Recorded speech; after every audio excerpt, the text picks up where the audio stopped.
अभिनंदन, आभार और बहुत बहुत स्वागत है दोस्तों ज्योतिष विज्ञान के इस ऐतिहासिक चैनल पर। और मैं हूं आप सबका एस्ट्रो दोस्त Rupen R Shah. Yearly prediction 2024 कैसा जाएगा।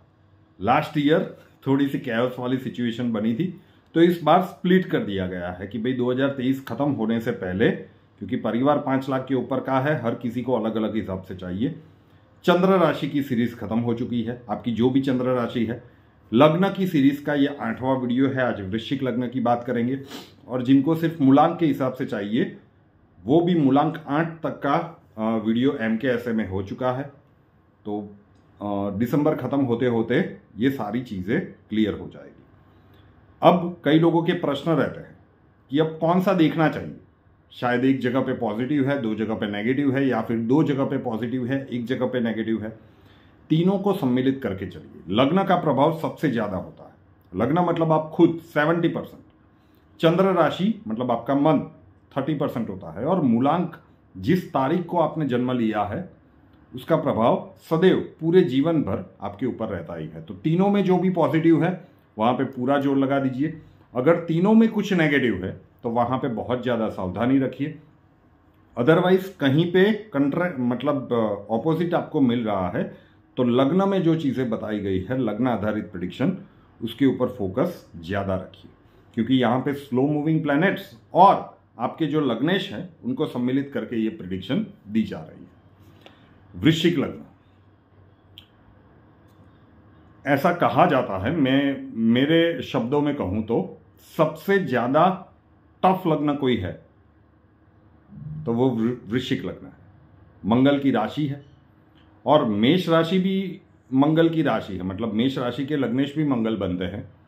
लेकिन वृश्चिक वालों के लिए ये चीजें थोड़ी सी ज्यादा विपरीत बनाते हैं सब, मेष वालों के लिए उतनी नहीं बनाते। तो वृश्चिक वालों जितने भी होंगे वो अभी यही देख रहे होंगे कि अब 2024 में क्या बोलने के लिए जा रहा हूं, फाइनली कुछ सुधरेगा या नहीं। देखिए, पिछले 2020 से आप देख लीजिए, जनवरी 2020 से जो सिचुएशन विपरीत बनना शुरू हुई है उसकी कंपैरिजन में तो 2024 काफी अच्छा है। अब ये वर्ष वो है कि जहां पे फाइनली जो आप मेहनत करेंगे उसका फल 2025 में, जब मंगल के प्रभाव का वर्ष आएगा, वो आपके लिए यादगार रहेगा। ये भी फैबुलस नहीं है, लेकिन 2020, 21, 22, 23 जैसे गए हैं उसकी कंपैरिजन में तो काफी अच्छा है। अलग अलग मुद्दों पे बात करेंगे, लेकिन ये बात तय है कि इस वर्ष में, चाहे वो कैरियर प्रोस्पेक्ट्स में हो, चाहे वो फैमिली प्रोस्पेक्ट्स में हो, चाहे वो स्टूडेंट्स के प्रोस्पेक्ट्स में हो, जो भी मेहनत आप करेंगे उसका फल, उसका पूर्ण रूप से फल 2025 आपको देकर जाएगा। लेकिन यहां पे हम बात कर रहे हैं 2024 की। शनिदेव आपके 4th हाउस से जा रहे हैं, मूल त्रिकोण की राशि में है। अगर हम कालपुरुष की कुंडली देखें, कुंभ राशि में है और ये मई 2025 तक वहीं रहेंगे। तो 4th का शनि है, चीजों को स्लो डाउन करता है, कर्मस्थान को देख रहे हैं।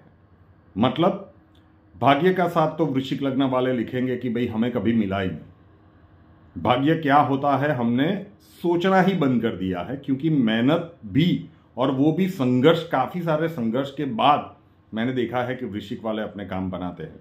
उसके कारण स्वभाव में एक इनके लिए परसेप्शन बन जाता है। ये वो कहते हैं ना कि एक प्रकार से प्रखर वक्ता होते हैं।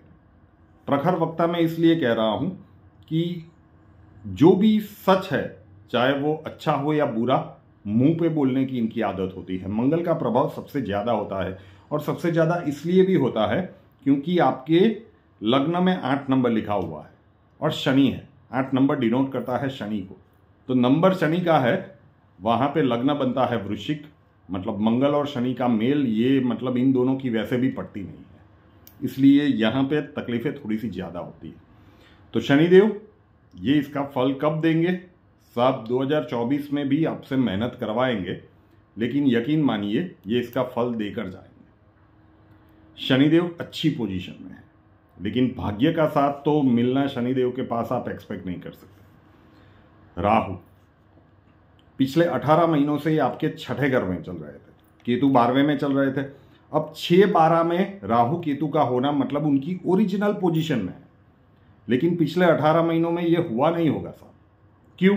क्योंकि छठे घर में आपकी मेष राशि पड़ती है, मंगल की राशि। राहु केतु का कोई अपना घर तो होता नहीं है। जिस भी राशि में जाते हैं उस राशि के स्वामी के अनुरूप काम करने लगते हैं। तो छठे राहु का जो फल मिलना चाहिए, छठा घर होता है रोग ऋण दुश्मनों से, उसे डिनोट करता है, तो उसे मुक्ति वाला काम राहु ने नहीं कराया होगा। उल्टा अगर जन्मांक में पोजीशनिंग अच्छी नहीं रही, अगर आपके लग्नेश मंगल आपके व्यक्तिगत जन्मांक में ठीक ना रहे, या फिर राहु केतु की प्लेसमेंट थोड़ी सी तकलीफ वाली रही, तो इस राहु ने आपके लिए परेशानियां बढ़ाई भी होगी। तो परिस्थितियां वहां पे भी आपके लिए थोड़ी सी विपरीत चल रही थी। अब क्या है कि अब राहु आ गए हैं आपके 5th हाउस, गुरु की राशि में है, मीन राशि में, देवगुरु की राशि में। मतलब देवगुरु का गोचर जिन जिन भावों से होगा इसे ये एक्सटेंड करेगा अगले 18 महीनों तक। अभी भी देवगुरु का गोचर आपके 6th हाउस से हो रहा है, अभी वक्री अवस्था में है। देवगुरु 31 दिसंबर 2023 तक, मतलब 2023 के आखिरी दिन तक वक्री अवस्था में रहेंगे। तो वहां तक तो कोई शुभ प्रभाव की उम्मीद राहु की नहीं होगी, लेकिन जैसे ही 2024 की पहली सुबह होगी, देवगुरु छठे घर में ही सही लेकिन मार्गी अवस्था में आ चुके होंगे। तो वो अप्रैल 2024 तक छठे घर में रहेंगे और उसके बाद देवगुरु चले जाएंगे आपके 7वें घर में। 7वां घर कर्मस्थान से रिलेटेड है। मतलब जब 7वें घर में गुरु जाएंगे गोचर में, और 5वें के गोचर में राहु चल रहा है, वो भी गुरु की राशि में, मतलब 7वें घर के फल को ये एक्सटेंड करके देगा।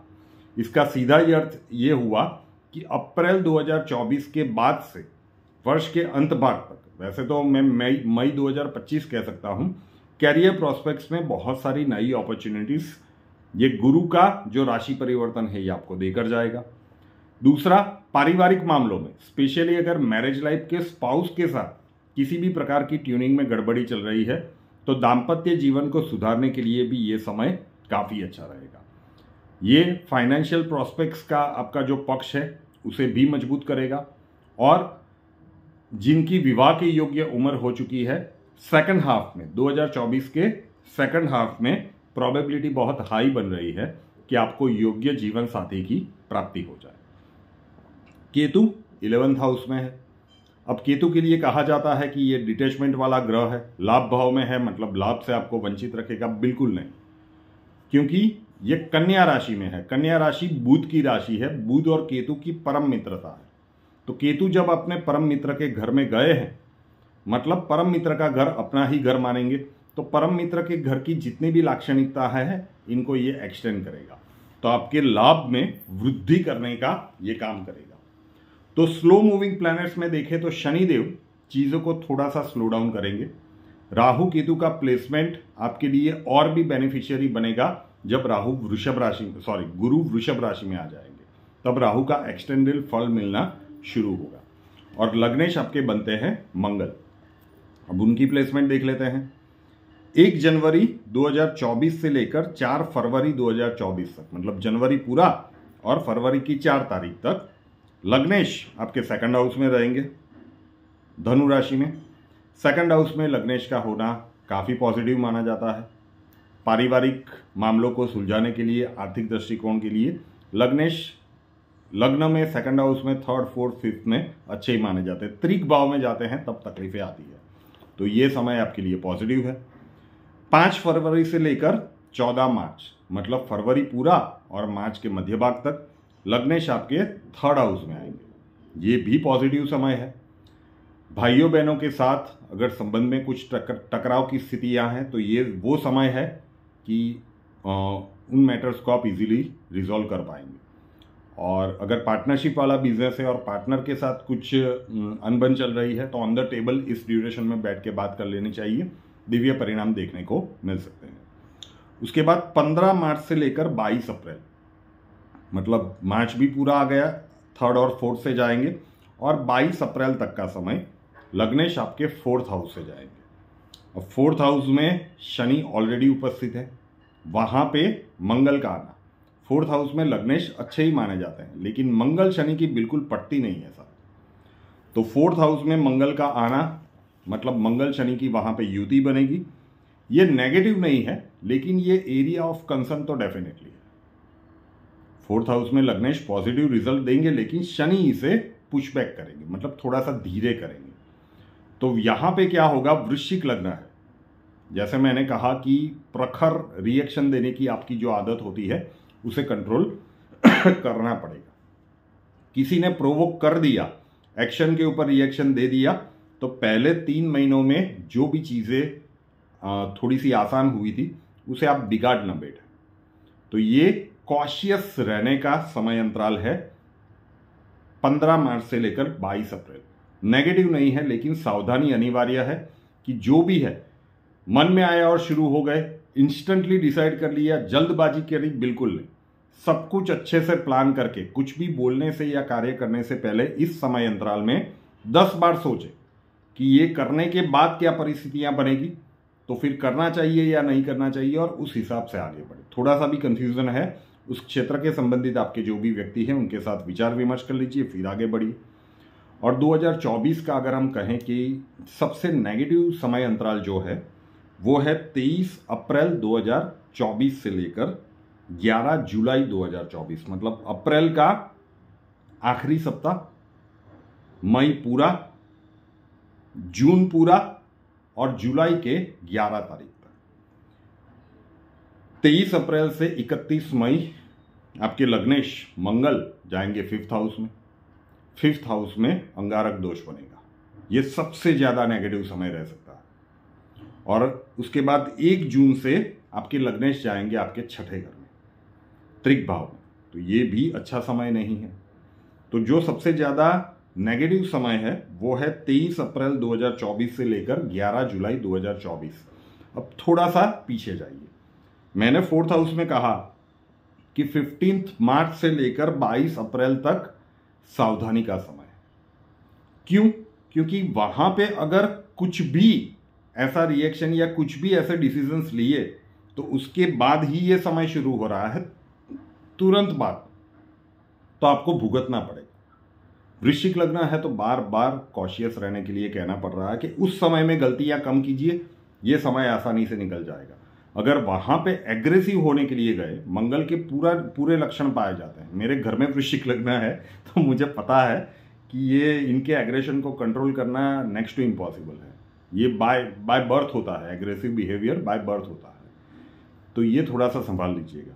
उसके बाद 12 जुलाई से लेकर अंत भाग तक चीजें आपके लिए अनुकूल ही अनुकूल है। क्यों? क्योंकि 12 जुलाई से 25 अगस्त तक लग्नेश आपके 7th हाउस में आएंगे, कार्य क्षेत्र में जबरदस्त नई अपॉर्चुनिटीज लेकर आएंगे। लेकिन क्या मतलब रहेगा उन अपॉर्चुनिटीज का जब वो नेगेटिव टाइम स्पान में आप सब कुछ स्पॉइल कर चुके हो। आप खुशियों को बांटेंगे, सेलिब्रेट किनके साथ करेंगे, थोड़ा सा संभल जाइएगा। मंथली प्रिडिक्शन में तो हम बाकी के ग्रह ऐड होते जाएंगे, एकदम प्रिसाइज जाने की कोशिश करेंगे डेट वाइज प्रिडिक्शन में कि कैसा होता है, लेकिन फिर भी ध्यान रखिएगा। उसके बाद 26 अगस्त से लेकर 19 अक्टूबर, ये एक दूसरा नेगेटिव टाइम स्पान है। 26 अगस्त मतलब अगस्त के आखिरी कुछ दिन और सितंबर पूरा, अक्टूबर की 19 तारीख तक, तब लग्नेश जाएंगे आपके 8वें घर में। 8वां घर वैसे भी अच्छा, 6, 8, 12 में लग्नेश अच्छे नहीं माने जाते, तो ये 8वें घर से जाएंगे, ये भी एक नेगेटिव टाइम स्पान है। थोड़ा सा संभल के, कोई भी बड़े डिसीजन इस समय अंतराल में नहीं लेने हैं। और 20 अक्टूबर से लेकर अंत भाग तक 2024 जब तक खत्म होगा, आपके लग्नेश मंगल आपके भाग्य भाव में रहेंगे। तो ओवरऑल नेगेटिव टाइम स्पान क्या है? 15 मार्च से 22 अप्रैल संभल के रहना है, एक्शन के ऊपर रिएक्शन लेने से बहुत बार सोचना है। 23 अप्रैल से 11 जुलाई डेफिनेटली नेगेटिव टाइम स्पान है, क्योंकि 23 अप्रैल से 31 मई अंगारक दोष बन रहा है 5th हाउस में, और 1 जून से 11 जुलाई लग्नेश आपके 6 में जाएंगे।